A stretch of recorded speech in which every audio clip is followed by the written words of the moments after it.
Hello, everyone. Thank you so much for joining us. We're really excited to be here today and to see some folks here to learn a little bit about PCBs in building materials. We're going to get started here in just a second, but I'll just say for now, please leave yourself on mute. If you do have any questions that come up, we're going to have time for Q&A, but you can always also throw your questions in the chat, and we will periodically be answering any questions that pop up as we go along. So, yeah, I think with that, we're going to just jump right in. This video is being recorded and will be later uploaded to our YouTube channel for anyone who would like to catch up. My name is Daniel Pope. I'm the Executive Director of the Seattle and Bellevue 2030 districts. I'm joined here today by other members of the 2030 district team. I'd also like to welcome our project partners from EPA, Department of Ecology, and Pacific Rim Environmental. We are joined today by Paul Hamway with Pacific Rim Environmental, Allison Lewis, and Paul Bianco from Department of Ecology. We've also got their information up here. We're going to go back now, I think, to just a little bit back to some of our earlier slides. I want to take a second to introduce the Seattle and Bellevue 2030 districts. So the 2030 districts are a membership nonprofit composed of property owners, property managers, but also architects, engineers, contractors, developers, all of whom are committed to making their buildings more sustainable. And we have specific targets around achieving energy, water, and transportation emissions reductions by the year 2030. And we work all on doing education. We partner with groups like Department of Ecology. We have a lot of fantastic members like Pacific Rim Environmental who help support our work and help property owners understand all the ways that they can make their buildings more environmentally friendly. So if you're interested in learning more about the 2030 districts, please visit our website at 2030districts.org/Seattle or Bellevue, and we can we're happy to talk more about that. And if you have any questions, please reach out to us. All of our information is provided on the slide deck, and we'll be sending out after the event as well. So the intent of this workshop is we just really want to help inform the community about polychlorinated biphenyls and their presence in buildings. So in addition, we're going to be providing an overview of the toxic, and our purpose is to make sure that we provide resources that aid in the identification and removal of PCBs in the building stock in and around Puget Sound. And that's with an eye towards protecting human and environmental health. We're really excited to be doing this with such a great group of folks. And yeah.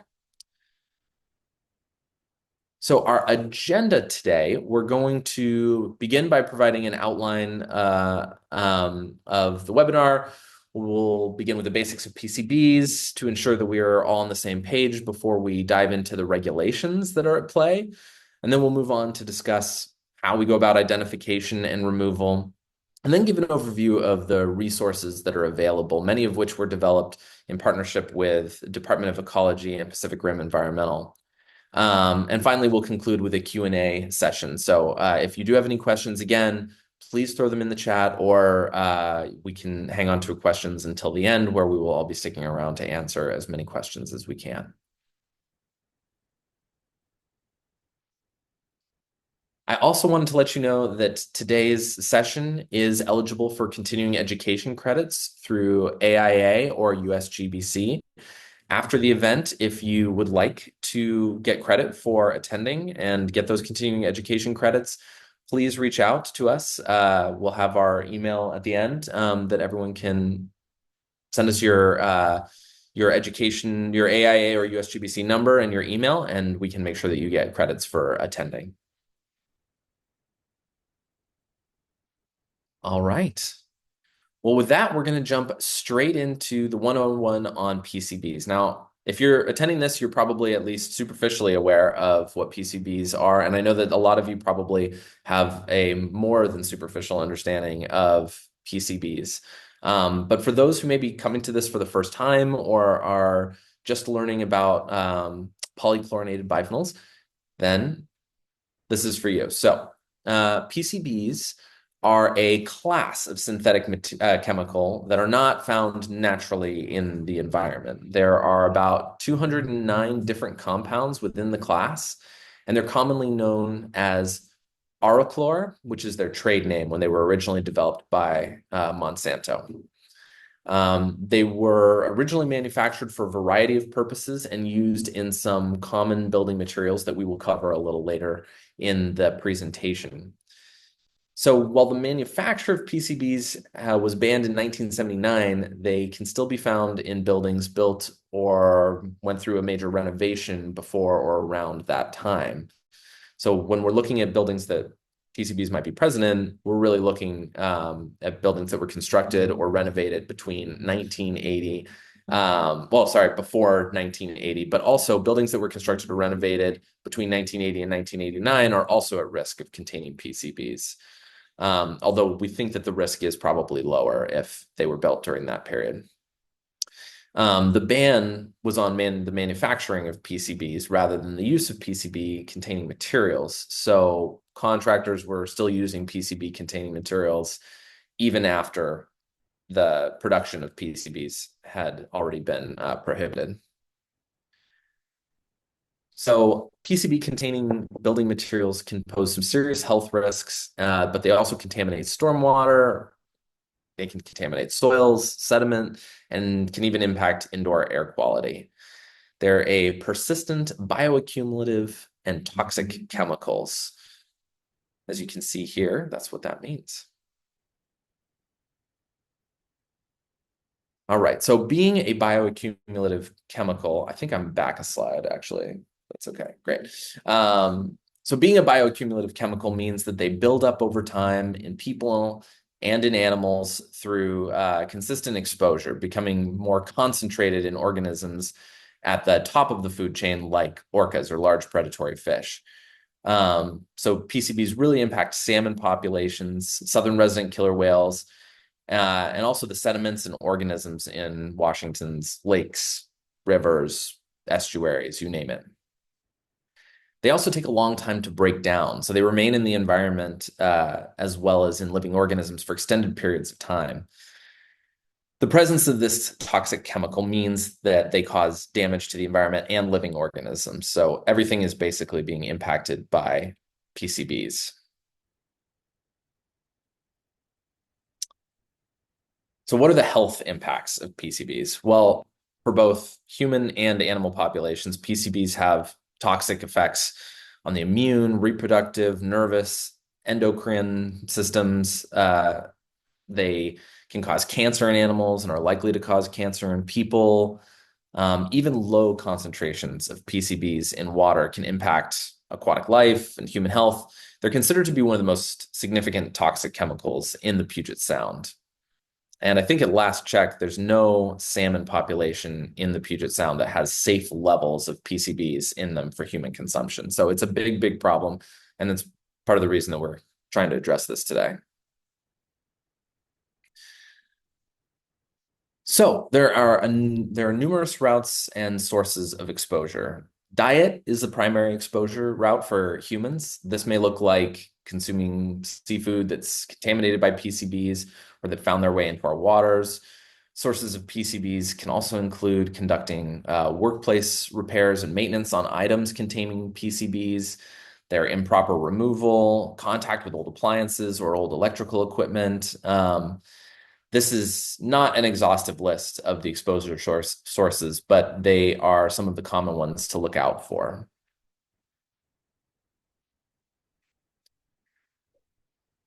So this is a list of common building materials in which PCBs are present. So you just kind of looking at this list, you can see that a few of the materials are paint, galveston siding, sprayed on fireproofing, fluorescent light ballasts, caulking, grout. And as you can see, there are many materials that may contain PCBs either in liquid or non-liquid form. So PCBs were intentionally added to such a wide array of materials to improve flexibility, adhesion, durability. But now we're sort of dealing with the fallout of all that.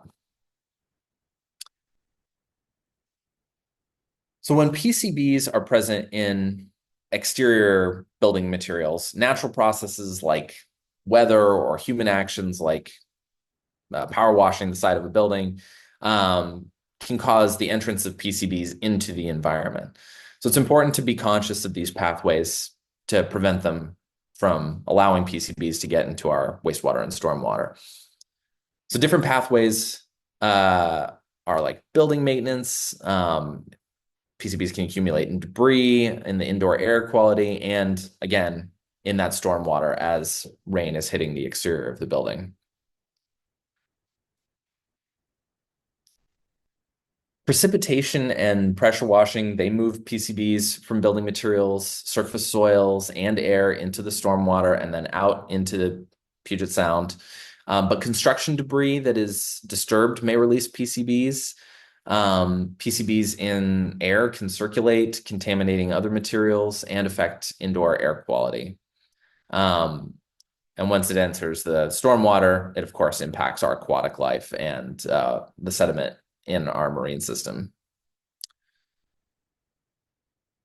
So the next question, I suppose, is what's the law? Where do the regulations stand? And for that, we're going to turn to our friend Paul Bianco with the Washington State Department of Ecology to share a little bit about where ecology's perspective is on all this. Take it away, Paul. Thank you, Daniel. Hello, everybody. Good to be here today. Glad you can make some time. Okay, what's the law? Why don't we go to the next slide? So there's two bodies that basically regulate PCBs, the EPA and the Washington Department of Ecology, which is me. Under the Washington Department of Ecology, we have the Model Toxics Control Act, or MOTCA, and that mainly addresses PCBs that are spilled on the ground or remediation PCBs. In the next slide, I'll go into remediation compared to bulk product PCBs. So there's not a lot when it comes to very specific. We're just talking about what's in this presentation for building materials. MOTCA doesn't address too much, or there's not any regulation. It would be weird if MOTCA applied to anything you would want to do with remediating a building or removing your PCB material. That would fall under TSCA and the EPA. TSCA was created, and that's the regulation that banned PCBs in 1979, I believe. And so everything would be done under TSCA. And as long as you're doing everything under TSCA, basically ecology stays out of the way when it comes to building materials. If it's coming to remediation, you spill PCBs, that's a different story. But we're not talking about that today. All right, next slide. Okay, here's a biggie: remediation waste versus bulk product waste. So here's remediation waste is if you, as the first bullet, if you spill or release PCBs, liquid PCBs on the ground, you want to clean up that soil, that would be remediation waste. And there are different regulations needed for that. However, we're not concerned with that today because we're just talking about products where PCBs were added intentionally. And these are things like the list that Daniel showed with caulk and adhesives and paint and things like that. These are considered bulk product wastes. And actually EPA and the regulations are a lot easier to dispose of bulk product waste compared to remediation waste. So basically what the regulations say is if you have, and I'll just use the most widely used one, caulk on your building between a window and brick, and it's got PCBs in it, if it's at or above 50 ppm, you are required to address that material. You would notify the EPA and get started on that. We also would recommend you would hire either a consultant or abatement contractor to help you along the way, because there's certain things you have to do and you have to show the EPA that you removed it, how you removed it, etc. But that's only it's above 50 ppm. If it's not above 50 ppm, you are not required to remove it, though we highly recommend that it would be taken care of to help with the water quality. The one problem with TSCA, like I said, if you know you have 50 ppm, you must address it. TSCA doesn't address knowing you have 50 ppm. there's no requirement for you to sample that material to let you know you have 50 ppm. So you can assume you have it if you want to remediate your building, and you don't have to sample, just assume you have above 50 ppm if it was built in that time frame, but there's no requirement. So that's where we get into the next slide. Next slide. So there are several things that could happen and why we're giving this presentation. Basically, there could be triggers, even though you don't have to sample it, there could be other things that make you sample it, such as the border quality laws. It's unlawful to discharge to pollute state waters. There's several laws, like, if you apply for a NIPD's permit, they might ask about PCBs and where they are or where they're coming from. Stormwater permit, they're becoming much more prevalent that they might ask you about PCBs. And if they find it in the stormwater, they might require you to sample your building. So these would be triggers on why you would have to sample, and not so much from TSCA. Next slide, please. So here's kind of what it would look like if you discovered PCBs. So the big question is it at or above 50 ppm, or is it below? If it's at or above, you're required to do something about it. You would first, obviously, tell the EPA, I found this material, and you would go through, out here would be Region 10 EPA, and probably you would hire a consultant or somebody, if you didn't know enough, about what to do next to address your PCBs. You would have to basically come up with a work plan, figure out how you're going to abate it safely. A lot of it is very similar to asbestos abatement. And each site is different. I mean, buildings can be very different and many more challenges. If you have a giant building, you have a small building, things like that, that's going to impact greatly how much it costs and what you have to do. And I think at the end, there's a lot of good resources that we're going to give you to help along the way. All right. Oh, and that's about it. Back to Daniel. Yeah, I don't know that we need to take a break right now, but we can pause for any questions. Thank you to everyone who just joined us. We are going to be sharing this out virtually as well. So if you missed the first little bit, don't worry, you'll be able to catch up once this is up and online. But I do want to just open it up for questions, just in case anybody has anything that they would like asked now in response to Paul's section. All right, we've got a question in the chat which says, what driver are you using to say notify EPA? So it sounds like Michelle is asking what is regulation? Yeah. That would be in TSCA. If you look on EPA's webpage, they have a whole notification thing. I'm sure that's one of the resources we're going to give at the end.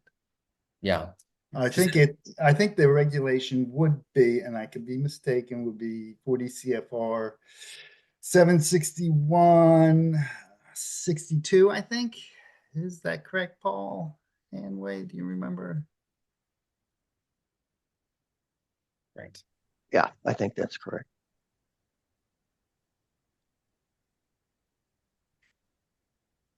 Again, you only have to know if I'm above 50.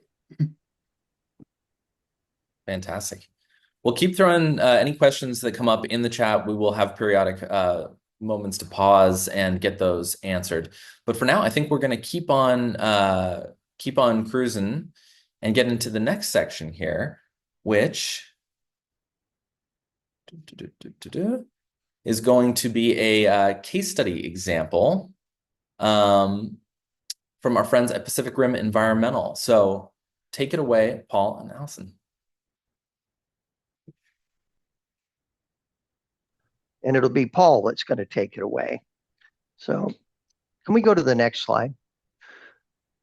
Before we talk about the case study, we want to talk a little bit about identifying PCBs, because as you heard from Paul B, that's a very important part of this process. So the first step in looking for PCBs, as Daniel pointed out, is looking at the date of the building. And, you're looking at that 1979, 1980 cutoff, but as Daniel pointed out, some of the material got put into buildings at a later time and may still be there. So that's the first thing you want to look at is the building date, the building use, and the building type of structure. And when I say use, we see PCBs more often in industrial uses, but they are used in commercial uses, warehouses, and typically in businesses, not so much in residential uses, although it is out there. And so in identifying the material, we lay it out very similar as what Paul B mentioned. It's similar to asbestos in a certain sense that we're looking for homogeneous types of material. We're looking for caulking. We're looking for galbestos. We're looking for expansion joints. We're looking for things that are uniform throughout the building that may have the potential for having PCBs. We categorize the quantity of the material that's out there. And we look at the condition of the material that's there. And then from our point of view, we would want to test at that point of view to find out if it actually had PCBs. You can presume that it has it and treat it as PCB material at that point, if you like. But the next important thing is to know how far these materials are from a storm drain. And they're going to typically be on the outside of a building if they're going to affect the outside environment. So you continue on down the line of identifying what the materials are, where they are, what condition they're in, and then you begin to develop a plan. And that's the best management practices to prevent offsite contamination. In identifying the best management practices, you want to identify stormwater control, that you can control the amount of pollution that's going off the building into the storm drain. You might want to look at the previous studies that the building may have had with other investigations with PCBs. And the one thing that's critically important is to document what you're doing in a sensible way. Our sampling goes, again, very similar to what we call in the asbestos industry, the 3-5-7 rule. Depending on the quantity of square footage, a minimal from 1 square foot to 1,000, we take 3 samples. From 1,000 to 5,000, we take 5. And anything over 5,000 square feet, we take a minimum of 7 samples. Same thing with the lineal footage. Depending on how that pyramid grows, we take more and more samples. The important thing in the sampling is to develop a sampling plan. Get some data. And once you get that data, then you can start developing the best management plans. Let's move on to the next slide. I want to talk about the actual sampling just for a moment. What we have on the diagram there is how a lab looks at the sample. Let's say a sample is very small. Can't really see this thing, but it's a small dirt sample or a small caulk sample, a small, whatever the material happens to be, is in a small jar. And the laboratory is only going to sample a portion of that, analyze a portion of that material. The red area in the diagram is the PCBs. Now, I'm assuming that we're talking about a sample that has PCBs, just to clarify that. And the clouded area is the portion of that sample that the analysis is taking place in. And you can see that there's other PCBs that are bigger outside the area that's analyzed. Or you can go to the other side, sample A, and see that there's smaller areas than what the sample was analyzed. And what happens is that we don't have a consistency in the sampling results. We know there's PCBs there. They almost always, well, if they're greater than 2 parts per million and staying in the category of less than 50 parts per million, they're going to be somewhere in that range. So let's talk about the case study that we're going to show you today. Go ahead. So it's the case study is a project that is happening right now, Pritchard Library. And this is located at the State of Washington campus in Olympia. It's under renovation right now. And we started on the project almost a year and a half ago, doing the initial survey on the project. And in that initial survey, we did find some PCB materials. But before I go into how we found it and what we found about it, I want to tell this little story about how I personally got critically made aware of PCBs. I worked as an area manager for a national abatement firm in this area. And I had an encounter with an EPA agent who was concerned about the transport of some PCB 55-gallon ballast that had been removed on a project that we were working on. These drums were removed from one portion of the site, moved over to another portion of the site so that they would be secure because the portion we were working on was going to be demolished. So when I met this EPA agent, he came to our office and he introduced himself. He provided his badge. He provided his ID, and he opened up his coat to show me that he was at a sidearm and that he was armed. That got my attention. I became clear that the regulations regarding asbestos were to be taken very, very seriously. As it turned out, he went through our warehouse. There were no PCB waste drums there.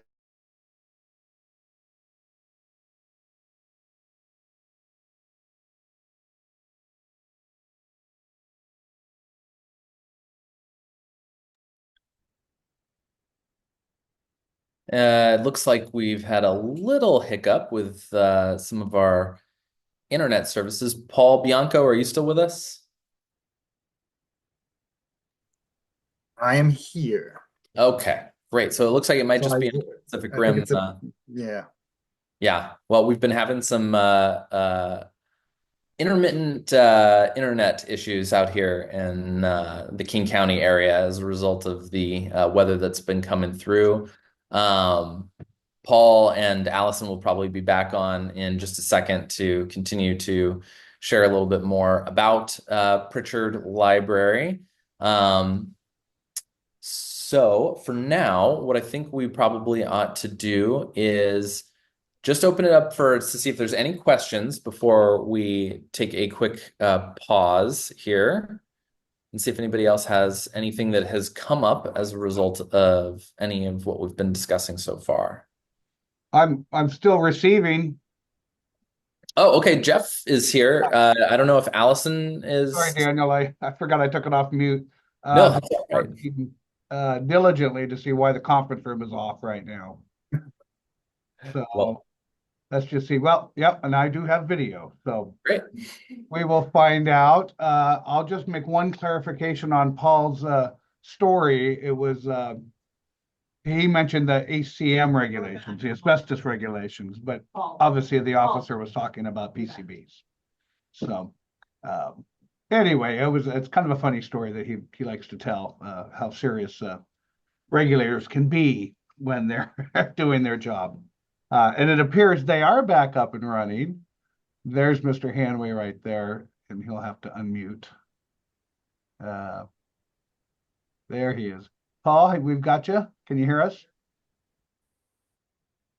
Oh, his microphone is off. Okay, Can you hear me now? there. I'm going to mute. Thank you, Paul. See you later. Did you finish my story for me?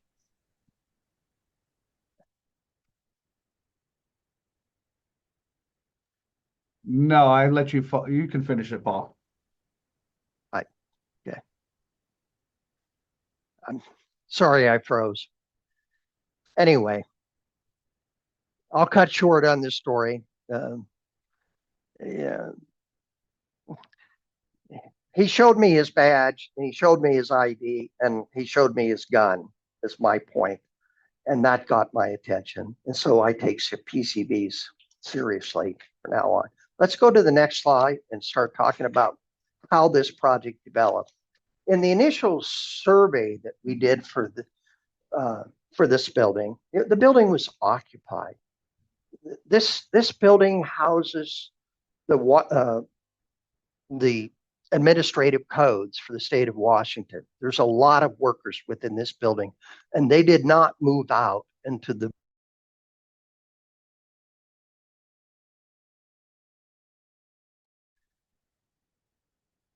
Well, it looks like we're continuing to have ongoing issues with the internet down in Tukwila. Jeff, do you think there's any chance that we might be able to either have Allison or oh, there he's back. Great. Paul, looks like you're back on here. Can you hear me now? Mhm. Okay. So we started surveying the building, and we found this asphaltic material under a carpet tile. And that material looked suspect for PCBs. We took a sample, we tested it, and it came out slightly higher than a couple parts per million. And we put it in the specification for the job, and the job started. When we pulled back, when the abatement contractor started doing the soft demo in the building, they pulled back that carpeting, and you could see that it was an expansion joint, that expansion joint extended from a column through.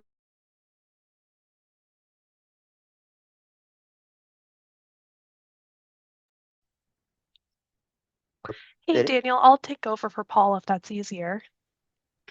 Yeah, that would probably be good. He's cutting in and out there. So we can tag team this, Paul. As he was mentioning, the carpet was pulled back and exposed a column system that the expansion joints ran between each column and to the perimeter walls. What? It could be your laptop. You can come in and use this. Sorry about that. And at this time, we were also provided with an original as-built plan found in the building. And on that plan, it showed a demi-joint system. If you'll please go to the next slide. On this plan, it classified as asphaltic joint filler. And on every column line in the plan, there was demi-joints. We were able to use this to quantify how much material was there in lineal feet and take more samples in accordance with the recommended sampling amounts. In this sampling, we then found that PCBs were much greater than the 2 to 4 parts per million originally found, the largest being 2,000 parts per million. At this point, the project drastically changed. We notified EPA and made a new plan for the site and the workers to perform PCB removal. Next slide, please. In addition to the expansion joints, PCBs also have a leaching property where they leak into its substrates. In this instance, there was concrete on either side.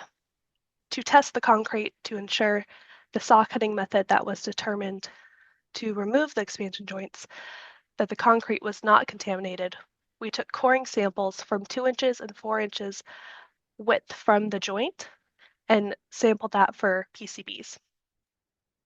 We found that the 4-inch samples were clear of PCBs and the 2-inch ones had trace levels. Based on that, the team decided to make 4-inch cuts on either side of the expansion joints. Geoengineers, who was also part of this project, also performed soil sampling in the coring locations for potential soil contamination. All of these came back negative. Next slide, please.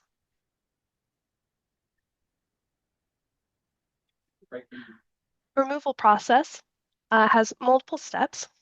First, like sampling, you want to develop an abatement strategy based on the results you have or your assumptions you're planning to take. You want to prioritize these and implement the best management practices and required methods to perform the work. This is the time when you want to notify the EPA and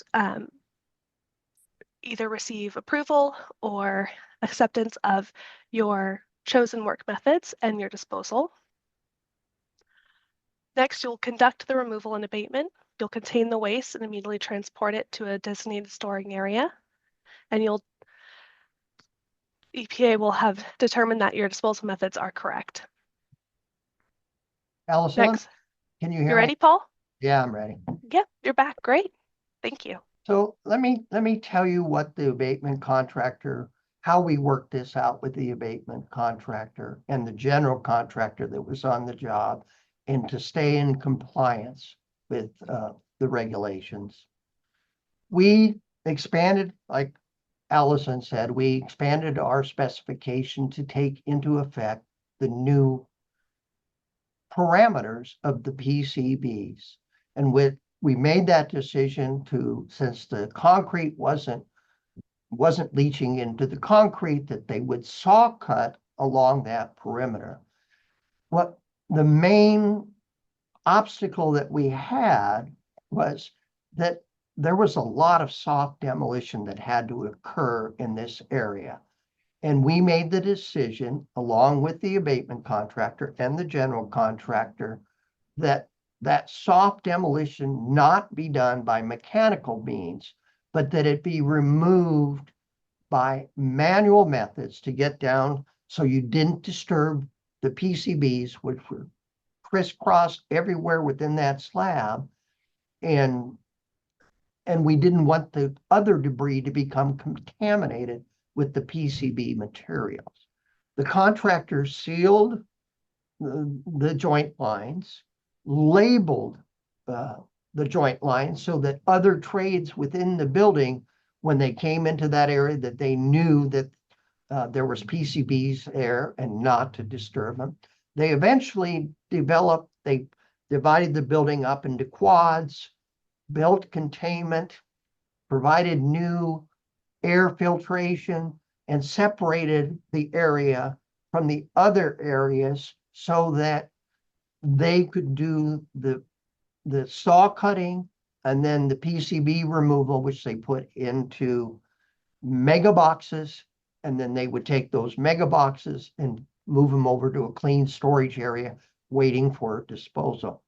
So they did each section, one section at a time, until they accomplished removal of all of the PCB and the potentially contaminated concrete along those dummy joint lines. The waste management portion of this and the keeping the documents is critically important. We were out documenting this work on a day-by-day basis with photographs, descriptions, and keeping track of all the material that was removed. It's important that you keep these documents and that you have this data so that you can prove that the material was properly removed. There's some other issues that were involved. You know, what's really important in the is the PPE that's being used. As I already discussed, the ventilation that's being used to make sure the air is not, you know, that you're not getting airborne contaminants and allowing other people to breathe that air. The waste control was, they did a superb job of controlling that waste. They actually even HEPA vacuumed up all the slurry from the concrete and put that in 55-gallon containers. We eventually sampled 33% of those drums, and all of the drums were below two parts per million PCBs in that. So the project, you know, when a consultant writes a specification for a contractor, we're not able to give them the means and methods to do the job. And so it was a joint, I don't want to say adventure, but it was between the consultant, the general contractor, and the abatement contractor to create means and methods that would not disturb the PCBs during that process. And it was accomplished. And let's move on to the next slide. I think it shows there in the next slide, you can see the slurry being put into the drums. But what's more important is that the timeline on this. This was, you know, we're talking about a 13,000 square foot building. This is not a small structure. But it took that crew 4 weeks with an average of 10 to 15 people working. They were doing the soft demolition while they were doing the PCB demolition too. But that's how long it took. They removed 2,200 lineal feet of PCB joints and boxed it all up, got it ready to go, and then ultimately it went to a Tosca Title D landfill.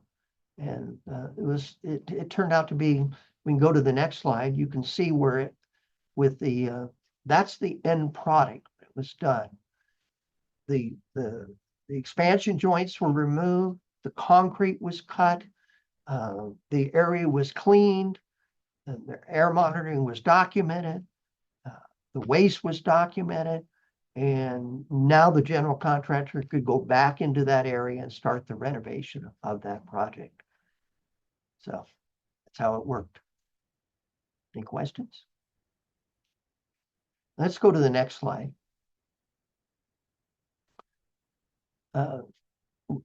What are the costs that are involved in a PCB project? Obviously, the planning and reporting part is key, you know, the beginning of it. The structural best management practices, and that's what we incorporated in this project. That was part of the cost. And then the waste separation. We remove the CDL waste that could be taken out as regular construction debris away from the PCB waste so that those wastes could be controlled and those costs could be separated too. We don't really have any optional best management practice in this particular one because it was removed. That was the whole point of this project, was to have that material removed so that the renovation could go on. The sampling and analysis and reporting was done, shared with all the parties involved, shared with the state of Washington, and so that they knew what was happening and what the results were. And ultimately, again, we were able to remove the material, and demolition and renovation continued. Next slide. The post documentation, as I said to Allison somewhat earlier today, you know, in real estate, it's location, location, location. But in our work, it's documentation, documentation, and documentation. You need to do that. You know, and here we say the word spill, but because that's the language that is written into the regulation. But in reality, it's the incident. It's bulk waste. You're keeping track of the bulk waste. You're keeping track of the practices that you use to remove the material. We've described it.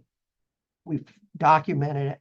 And now that's a permanent record so that the owner knows what happened to that material. Next slide.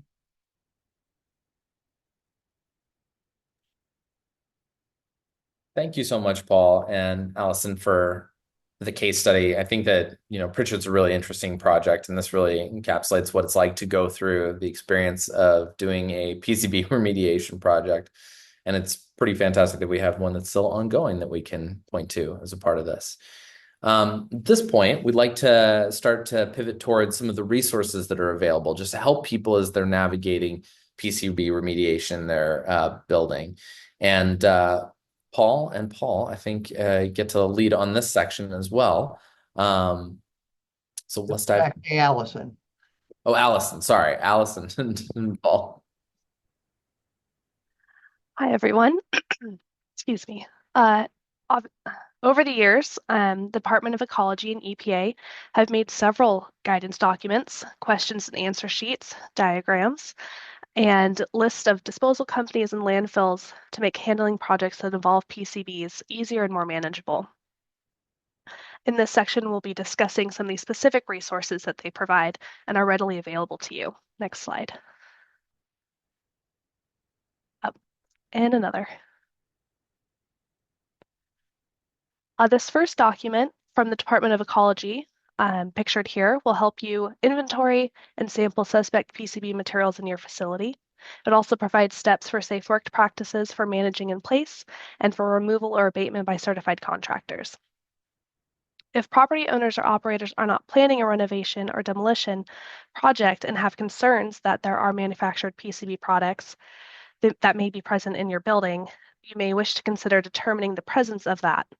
However, before testing materials, EPA does recommend that they first consult and take the actions outlined in EPA's guidance for building owners, which includes information about managing PCBs and building materials to help minimize possible exposures to the building occupants. PCB waste must be characterized before disposal.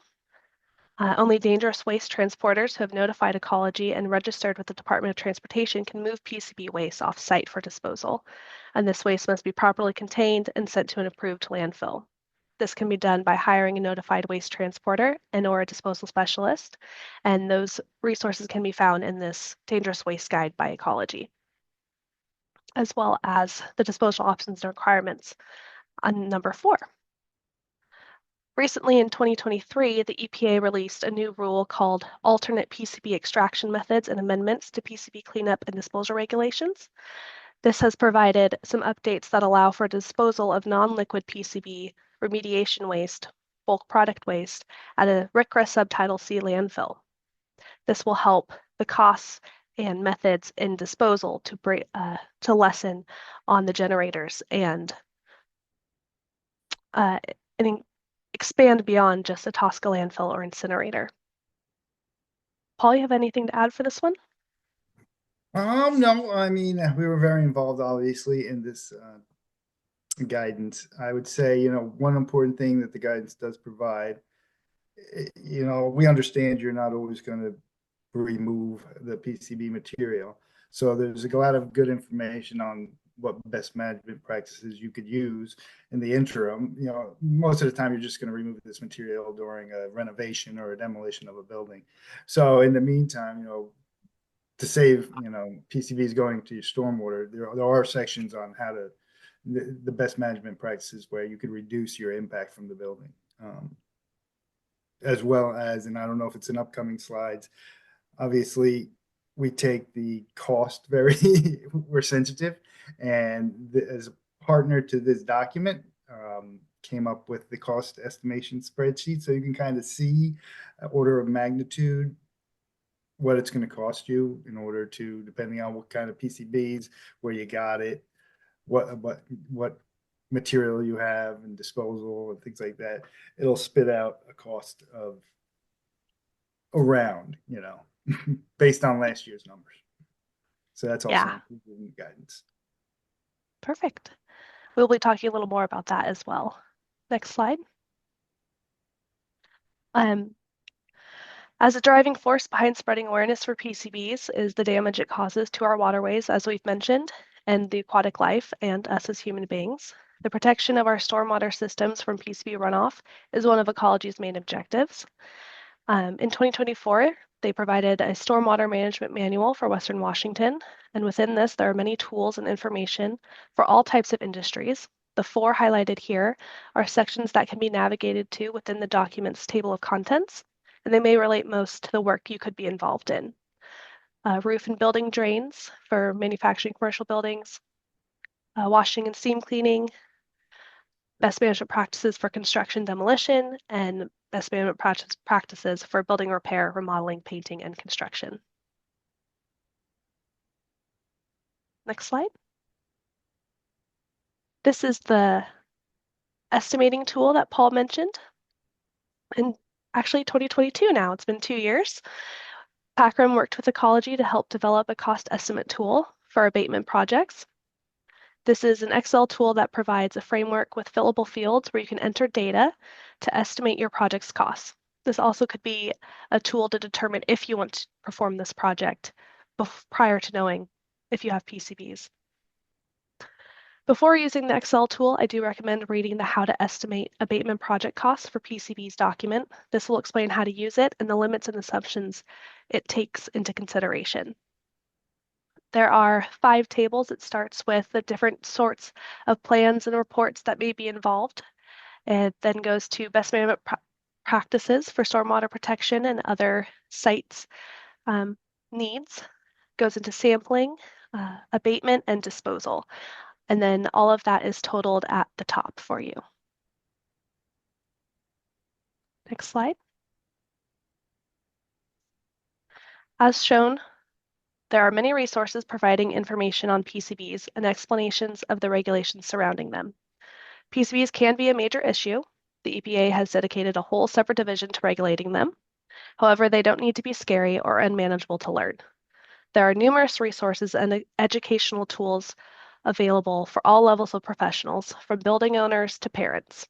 There are teams from EPA, Ecology, and consulting firms ready and available to answer your questions or direct you to the right path to find them. We at PACRM are happy to provide the attendees today with a free consultation for questions regarding PCBs with your specific projects or buildings in mind to assist in finding the right path for you. If you would like to send us an email or give us a call, we'd be happy to schedule a time that works free of charge for any of those questions. And thank you for having us today. Wonderful. Well, I want to thank Pacific Rim Environmental for being here. They're going to be sticking around to answer any questions that folks may have. I also really want to thank Paul Bianco with the Washington State Department of Ecology for being here to talk about the resources that have been developed and what the regulations look like around PCB remediation. I hope you'll join me in thanking our tremendous partners in this work. And with that, we're going to open it up for Q&A. So the way we'd like to do this is if you have a question, feel free to throw it in the chat, or also feel free to raise a virtual hand, and then you can unmute and we can ask questions that way. But we'll start off with one in the chat. This is from PDY3055, who says, often we are only disposing PCB bulk product or items, removing ballast or removing and demolishing an entire building, not related to remediation, spill, cleanup, or abatement. It is my understanding that EPA notification is only required for certain types of projects and not required for any disposal of any PCB waste. So I guess the question is it still required for any type of PCB waste to notify the EPA? Well, we took the conservative approach and we notified EPA during our project because we felt it was necessary because of the quantity of the material. And, we got a very good response from them right away what to do. It's just a matter of keeping them aware of it. There's not, Paul, correct me if I'm wrong, I there's don't not think so, unless you're many, above the 50 mark, I believe. right. But Which, yeah, but with building, the question said building materials, and some of those building materials can get obviously above 50 parts per million. I also want to point out that, as in your project, you had the actual, I guess, joint expansion material, which leaches into the concrete.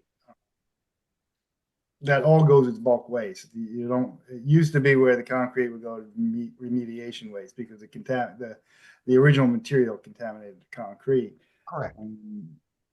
But if it went to the soil, then it would probably go to remediation. Yeah. Fortunately, that was sampled and tested, and it did not go into the soil. Yeah. And then you would definitely have to notify somebody. Ecology and Yeah, exactly.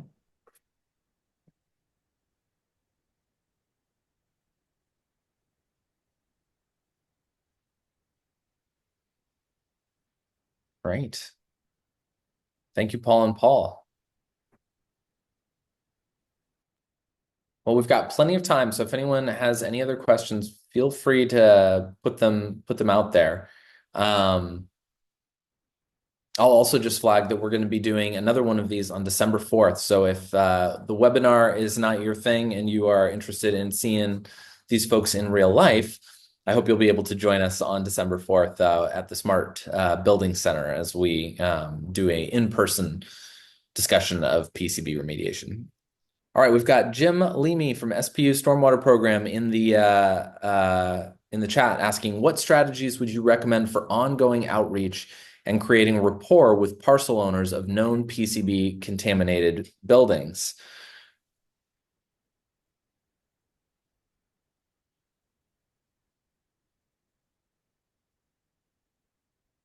Paul, any insights into I'm thinking. build those relationships? I can actually jump in with this because this is what the 2030 districts have been brought on to help ecology with, is actually to get out in front of property owners and property managers. And I would just say that, trying to do a portfolio approach of looking at how, one owner or one property manager that might be managing multiple different properties that could have PCBs present, trying to do sort of bulk education around that, and also framing it as a, risk remediation action too that they can take, I think goes a long way towards helping property owners understand why PCB remediation is so important, and also just helping to get them kind of more generally educated about it more broadly. As part of this project, we've reached out to a number of individual property owners to let them know, your building was built within this time frame, or your building has gone through a major remodel during this time frame, so it's possible that PCBs could be present. We'd love for you to come learn more about that at one of our webinars or education events. But I also think that, framing this all within environmental health and tenant benefits is, I think, something that's another really great way to help property owners conceptualize the importance of figuring out their PCBs. Paul, anything you guys want to add to that? No, I would just say, there are things they can do that are low cost that would help greatly in reducing, when we looked at it, we did it more from a stormwater perspective and trying to keep PCBs out of the stormwater. And there's simple things you can do, or just if don't pressure wash your building, things like that. And I would approach it that way. Don't make it sound like you got to clean up your whole building right now. Sure. Thank you. Yeah, that makes sense. I know one of the issues that we have in Seattle is graffiti. And there's an expectation with the Clean Cities ordinance that graffiti in public spaces is cleaned up within 3 days. Have you guys, or you individuals dug deep into ways that you can effectively clean graffiti off of a PCB building or deal with it in a way that is not prohibitively expensive? No, No, I can't say I have. that's a tough one. Yeah. Especially if it has a PCB paint or Yeah. coating on the outside of the building. Pressure washing it and taking that graffiti off is definitely going to loosen that up and cause some of that PCB to, unless you can control the water and containerize the water, and then, that's a tough one. It really is. Yeah, I mean, it might just need to have a policy exception where it's fine to put up like a sheet or just have an exception for PCB buildings that just should not be pressure washed. But I was just wondering if you had dove into that topic. We have not. No, we have not had a project yet that's had that situation. Okay. I mean, it does kind of speak to sort of the forcing function of when other things happen to buildings. If PCBs are present, then all of a sudden, you've got to figure out how to manage the PCBs. So this is kind of why, even though a lot of people have been asking like, okay, what triggers, that I actually have to do a remediation, everything, it can be anything that's going to end up triggering it. And so, getting a jump on it, being sort of proactive is one of the things that we're trying to communicate to a lot of property owners about this. It's like, you may not have to deal with this like right now. You might not be going through a, renovation or something right this second, but, at some point down the road, you're going to deal with this. And if you're having to be reactive instead of proactive about remediating your PCBs, it's just going to put you in a much tighter spot. It's going to elongate the timeline. And we've seen that across some of the projects that we didn't highlight today, where that PCB remediation, is running into the multi-year timeline. And that's because, maybe there was not a proactive approach to figuring out how to deal with it and more just kind of reacting to the regulations and the space and everything like that. So that's why we would encourage folks to just think a little bit about how they want to be proactive when they're dealing with their PCBs. We've got another question in the chat that says, what does approved building washing look like for buildings suspected or found to contain PCBs? Are there companies with approaches to properly contain and collect this potentially contaminated wash water? It sounds like this kind of same question that Jim was asking, but I don't know. Are there companies that have an approach where they can contain that wash water? Has anyone run into that before? Yes, and I don't know what approved building wash. I don't know anybody who approves. I mean, nobody's going to stop you, I guess, unless it's in the city or something specific to that town or city. They probably have some regulations about it. Yeah, the normal three things that you deal with when you're dealing with a contaminant are removal, which is the best method. Encapsulation. I mean, it's possible that you could put an encapsulant over that material so that the next time the graffiti is put on, you're dealing with the encapsulant rather than the original coating that's on the outside of the building. And then the last one is encasement. You can enclose that portion of the building with another building material so that that's on the exterior, and the PCB material becomes an interior layer that is not exposed to the weather. All of those things are going to be pricey, to say the least, but that's how we normally would recommend approaching PCBs or any other, even whether it's asbestos or PCBs or other contaminants in a building, is to remove it, encapsulate it, or encase it.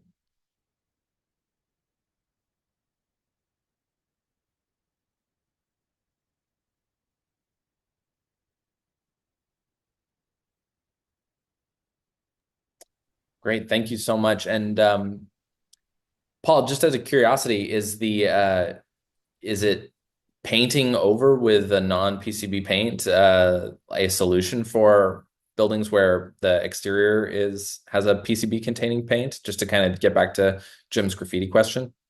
That's essentially encapsulation. Yes, if you painted the surface material with another material, and you've got to make sure that it's strong enough to cover that and to encapsulate it so that it doesn't get disturbed when pressure is applied during pressure washing or removal of graffiti.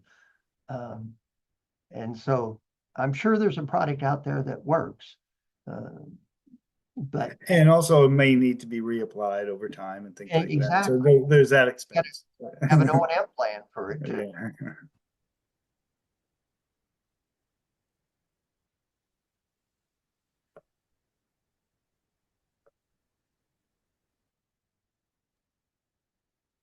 Great. Well, maybe we'll do a last chance here for any follow-up questions. But if you do have any questions that occur to you as you are driving home today or whatever, please don't hesitate to reach out to the Seattle 2030 district or to our partners who have their information listed here. I believe we're planning to send out this slide deck to anyone. So to everyone that attended. So if you have any questions, everyone's email is in the slide deck. And we can definitely try and get any questions that you have answered. Again, I'll just plug our December 4th PCB in-person education event. If you liked this and want to hear basically the same thing, but in person, definitely come to that event. We'll also have snacks. And yeah, I hope you'll all join me in thanking the Department of Ecology and Pacific Rim Environmental for being here and joining us and sharing a lot about their expertise and all these great resources that are available. And I just want to say one last thing. I know most of the resources we gave were from the Department of Ecology, but the EPA has a plethora of great stuff on their website as well. Thank you. Yeah. Wonderful. Well, thank you all again, and we'll look forward to seeing you at the next event. And as always, if you have any questions about building sustainability, you can always find them at the 2030 district, and we look forward to seeing you next time.